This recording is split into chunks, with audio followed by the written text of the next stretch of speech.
Mahiya naman kayo sa inyong kapwa Pilipino. Binastos pa nila ako. What is the law and what Pakinggan ng proceeds of the illegal drug trade ng Duterte.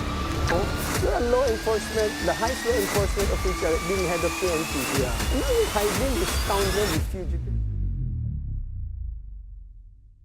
I think, Kainar, gusto ko po malaman sa inyo, sa mga speeches na nasabi ni dating Pangulong Duterte na ginagamit as evidence ng prosecution dito sa paglilitis, tingin niyo po ba dapat ito ay maging pamantayan ng mga susunod na uupo na leader natin sa ating bansa na dapat maghunus-dili sila, and they also need to filter out yung mga statement na sasabihin nila because statement sila eh. It can be used as a policy sa ating bansa.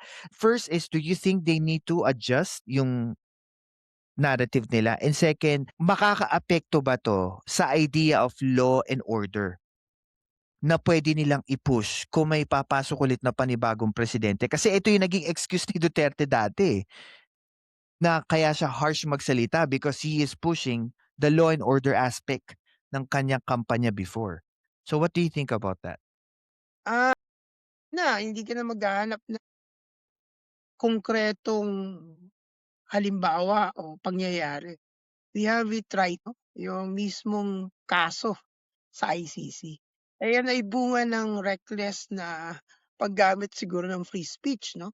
At siguro yung confidence of the position na mukhang dahil pinakamataas na posisyon, it doesn't justify yung lengguwahe, no? Nanding the impact by hindi lang posisyon ng trust, no? Pero posisyon din ng kredibilidad bilang pinuno. Kasi yung lengguwahe mo nagpapakita ng mettle din, no? Ng uri ng kung anong klaseng pinuno. At nakita natin, talagang totoo ang karma eh.